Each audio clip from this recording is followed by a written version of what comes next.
cena triste que acabou de forma lamentável. Durante a transmissão do Oscar esse ano, o apresentador, comediante, fez uma brincadeira de muito mau gosto com a esposa do ator Will Smith, a Jada Smith, sobre a calvície dela. Um problema grave, ela tem uma alopécia em grau avançado e isso causou muito constrangimento na hora e é assunto no mundo inteiro. Eu aproveitei essa oportunidade para conversar com você sobre esse assunto aqui no Consultando o Seu Médico.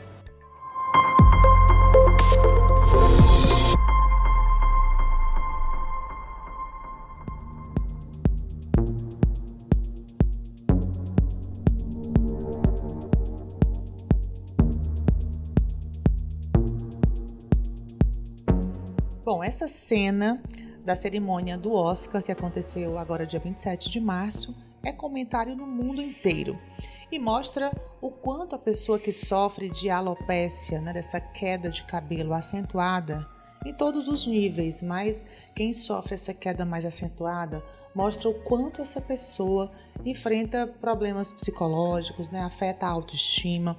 Vamos rever essa cena em que o apresentador do Oscar faz uma brincadeira com a esposa do Will Smith, a Jada Smith, e ela fica muito constrangida no momento. E aí o Will Smith reage de forma muito agressiva. Confira. Jada, I love you. G.I. Jane 2, can't wait to see it. All right?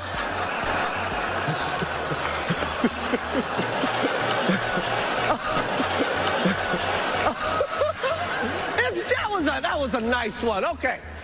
I'm out here. Uh-oh, Richard. Oh, wow. Doutora, hein? Que coisa. Doutora Carolina Muratori está aqui comigo, dermatologista, para a gente conversar sobre esse assunto que veio à tona aí de forma bem complicada, mas que mostra a realidade dessas pessoas que têm alopécia, né? Como a gente viu a reação aí do Will Smith, é um problema que afeta não só a pessoa, mas a família toda fica muito abalada emocionalmente, não é isso, doutora? Tudo bem? Tudo bem, Natália. Exatamente, assim. A alopécia, né, que é a queda de cabelo, ela é uma doença que ela impacta emocionalmente não só a pessoa afetada, mas toda a família. E a gente tem diferentes tipos de alopécia. Porque, na verdade, a alopecia é uma queda de cabelo, então a gente tem desde as quedas de cabelos transitórias, como o eflúvio telógeno, por exemplo, em que o cabelo cai e recupera naturalmente, e a gente também tem até a doença que a Jada está passando, que é uma doença autoimune, e que aí algumas pacientes recuperam o cabelo, enquanto outras sofrem dessa doença de forma crônica, em que a gente tenta todos os tratamentos e mesmo assim a gente não consegue obter uma resposta satisfatória. O cabelo, ele tem uma função muito importante na vida da mulher, no modo como ela se sente bem, na estética, na vida social.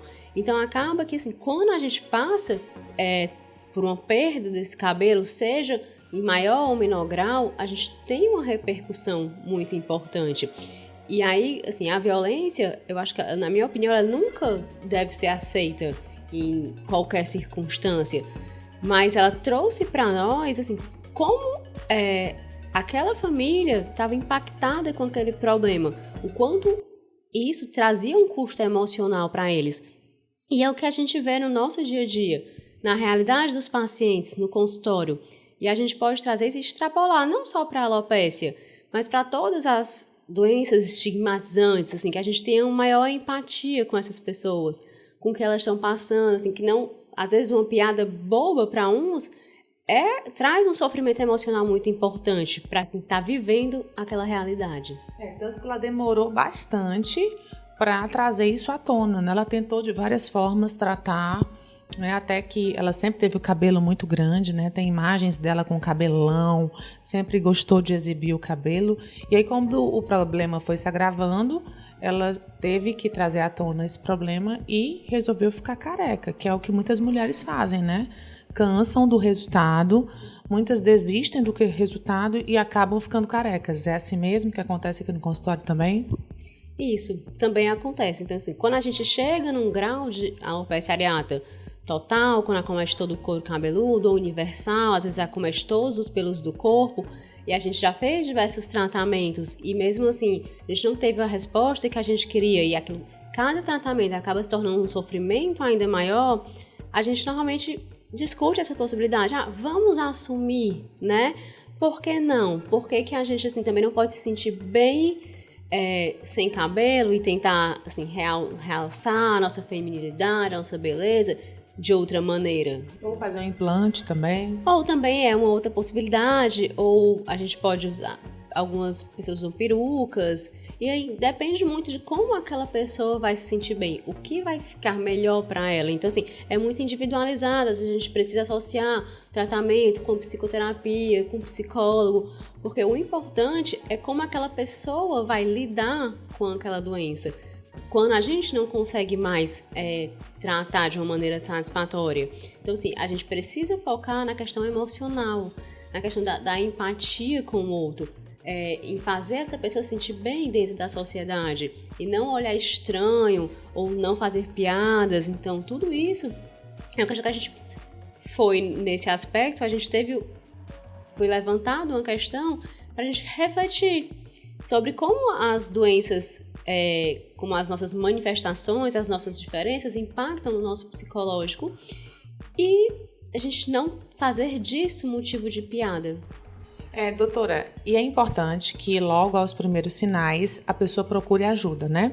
Ela conta nas entrevistas, a Jada Smith, que ela via tufos de cabelo caindo na hora do banho. Então, assim, viu que está tendo perda de cabelo, procura logo o dermatologista. Exatamente. Assim, a gente precisa de um diagnóstico. Então, assim, você percebeu a alopecia areata, por exemplo, a gente começa a ver placas se abrindo no cabelo. Então, realmente vem os tufos de cabelo. E aí, depois ela vai progredindo. Então, assim, você percebeu uma alteração na sua queda capilar habitual, procura ajuda o mais rápido possível. Quanto antes a gente diagnostica, quanto antes a gente começa a tratar, a tendência da gente ter uma resposta melhor é maior. Então, assim, o diagnóstico precoce é sempre a melhor opção. E aí vai se definir qual o melhor tratamento de acordo com o tipo da alopécia, não é isso? Entra a terapia capilar nesse caso? Exatamente, entra a terapia capilar em alguns casos. Então, assim, a gente pode associar tratamentos medicamentosos que a gente faz no consultório, a gente pode associar com tratamentos no consultório, por exemplo, mesoterapia capilar, MMP, isso varia muito da cada indicação, infiltração de corticoide, no caso das placas de alopecia areata. Então, uma vez dado o diagnóstico da condição, a gente começa um tratamento. E aí se inicia um tratamento e esses casos mais crônicos, infelizmente, são mais difíceis de tratar. Exatamente. Então, assim, às vezes, algumas doenças têm uma cronicidade. E aí, a gente não tem uma resposta ao tratamento, ele é refratário. E aí, vem-se para o caso de adotar o cabelo raspado, adotar o uso das perucas, ou até mesmo em alguns tipos de alopécias, como a alopecia androgenética, que é a calvície, que a gente tem no homem, que a gente tem nas mulheres. A gente pode associar, fazer um transplante, um implante capilar, melhor dizendo. Então, só para a gente finalizar, quais são os tipos de alopécia que existem? A gente tem diversos tipos de alopécia. Então, a gente tem o eflúvio telógeno, que é uma alopécia que, a princípio, tem começo, meio e fim. Ela é autolimitada. A gente tem a alopecia androgenética, que é a alopécia mais comum entre homens e mulheres, que é a conhecida calvície. A gente tem a alopecia areata, que é a doença da Jada, que é uma doença relacionada à autoimunidade e que pode ser desencadeada por estresses, problemas emocionais. E a gente tem alguns outros tipos de alopécia, que são alopécias cicatriciais, e que aí quanto antes a gente consegue o diagnóstico desses tipos de alopécias, melhor o tratamento. Bom, o importante é saber que existem várias técnicas hoje, vários equipamentos, né? E que essa área aí da terapia capilar também tem evoluído bastante para ajudar essas pessoas. A gente viu o caso da Covid aí também, né? Muitas pessoas perdendo cabelo por conta da Covid. Nesse caso aí, qual é o tipo de alopécia? Nesse caso, é um eflúvio telógeno. O que acontece? A gente tem um evento, que no caso da Covid, uma doença febril. Esse evento desencadeia um processo de queda. E aí, mas a gente, nesse caso, esse cabelo que foi perdido, a gente já tem outro folículo nascendo. Então, a gente tem um hiato entre a queda e o surgimento do novo fio. Mas aquele fio tá lá, então ele vai nascer. Então, se a pessoa não tiver uma outra doença capilar, o cabelo vai se recuperar.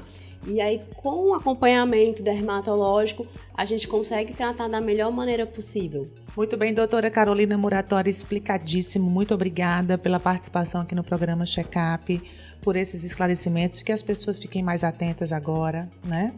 Que se preocupem com piadas, com brincadeiras, porque muitas vezes o emocional de quem está recebendo isso não vai bem, aí a situação acaba mal. Muito obrigada e até a próxima. Natália, eu que agradeço. Até a próxima.